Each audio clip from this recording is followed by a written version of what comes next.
Previous question में क्या given है कि if alpha one and alpha two are the roots of real root of the equation X square minus P X plus 12 is equal to 0, then which of the statement is definitely true, मतलब A B C D में से कौन सा definitely true होगा।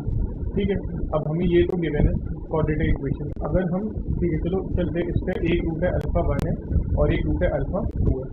अगर हम इसका सम निकालें alpha one plus alpha two, तो सम ऑफ रूट क्या होता है माइनस बी बाई ए।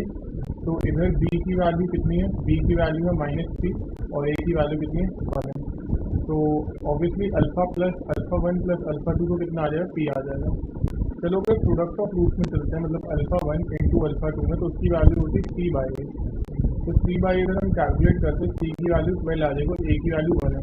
तो alpha one into alpha two की वैल्यू तो ऑब्वियसली कितनी आ गई, 12 आ गई है। अब ये तो पक्की बात है कि अगर इसमें हमें ये गिवन है कि रियल रूट्स है, कोई दिक्कत नहीं है, दो अल्फा वन और अल्फा टू।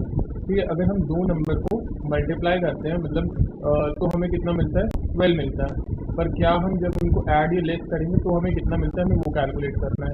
ठीक है, मतलब हम पी के फिर हमें ये इस ऑप्शन में अल्फा प्लस मतलब इधर तो पी आ रहा है, अगर alpha one plus alpha two की बात हो रही है इधर भी पी आ रहा है। ठीक है, और ये डिफरेंस ऑफ रूट है, चलो वो देख लेंगे अगर हो सकता है। पहले हम जो कैलकुलेट कर सकते हैं, जो हमारे बस का अभी हम वो देखते हैं। जैसे यहाँ पे दो नंबर का प्रोडक्ट कितना आ गया, अल्फा वन और अल्फा टू का 12 आ गया।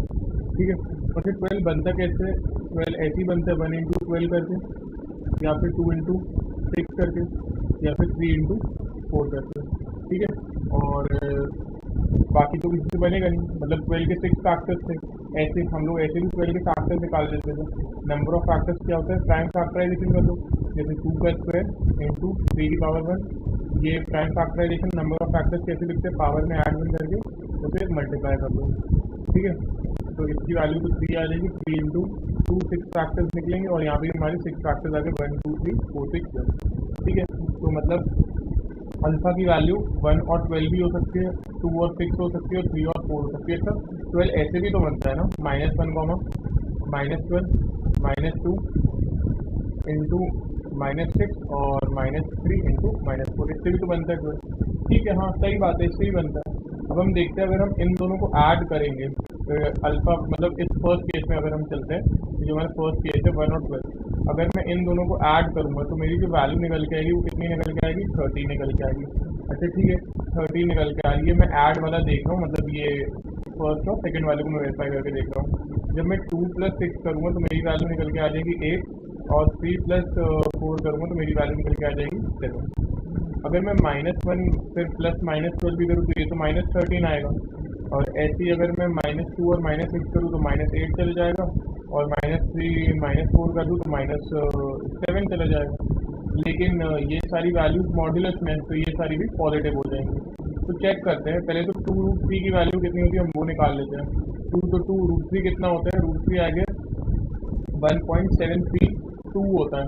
अगर हम इसको मल्टीप्लाई कर लें, कैलकुलेटर तो होगा हमारे पास, मैं यहाँ पर देता हूँ 1.32 इंटू 2 करेंगे, 2 2 4, 3 2 6, 2 7 14 और 2 1 2 5, ठीक है, सॉरी 2 1 2 3, तो कितना हो जाएगा अराउंड दिस वुड बी 3.464। ठीक है, यहाँ पे कितना हो गया 3.464 आ गई इसकी वैल्यू। मतलब इस केस में जो दोनों का सम है वो ग्रेटर होना चाहिए 3.464 से। अच्छा इसमें लेस देन और इक्वल टू होना चाहिए दोनों का सम, तो लेस देन तो भाई किसी केस में नहीं बन रहा है, तो ये वाली तो पक्का से नहीं होगा मेरे अकॉर्डिंग, क्योंकि इसमें तो किसी में केस नहीं बन रहा है, दोनों को ऐड कर रहे हैं तो ऑब्वियसली 3.46 की वैल्यू तो बढ़ी जा रही है। अब 4√3 कैलकुलेट कर लेते हैं। 4√3 कितना होता है, 4√3 मतलब 4 इंटू 1.732, ठीक है, मल्टीप्लाई करेंगे अगर 1732 इंटू 4, तो 4 2 8, 4 3 12 हो जाएगा, 7 4 28 प्लस 9 4 1 5, तो कितना आ जाएगा, इसकी वैल्यू आ जाएगी 5.928, मतलब ग्रेटर देन या उसके इक्वल होनी चाहिए। ठीक है, तो सारी वैल्यू उसकी ग्रेटर देन तो आ ही रही है ना, इक्वल टू तो नहीं आ रही है, किसी केस में मैच नहीं हो रही है, पर इक्वल तो मतलब वो ग्रेटर देन तो आ रही है। ठीक है, तो ये एग्जिस्ट कर सकता है।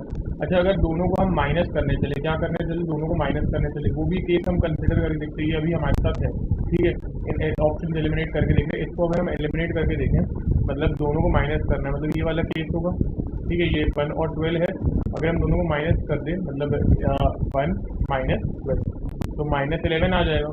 ठीक है, 2 - 6 कर दे तो कितना आ जाएगा, 2 - 6 कर दोगे तो -4 आ जाएगा, ऐसे 3 - 4 कर दोगे -1 आ जाएगा। ठीक है, और उल्टे केसेस भी बन सकते हैं कि 12 - 1 कर दिया तो 11 आ जाएगा, 6 - 2 कर दिया तो 4 आ जाएगा, और 4 - 3 कर दिया तो कितना आ जाएगा 1। लेकिन ये भी सारे क्या है मॉड्यूलस में। तो पहले इन केसेस की तरफ चलते हैं, मतलब जिसमें α1 माइनस α2 हो रहा हो। ऑप्शन नंबर हमारे लिए है बी की तरफ। तो इनकी वैल्यूज भी 2√3 गिवन है, मतलब शुड बी लेस देन 3.464, लेकिन लेस देन तो नहीं है, ग्रेटर देन होगा, तो ये वाला भी ऑप्शन प्रिवेल नहीं करेगा।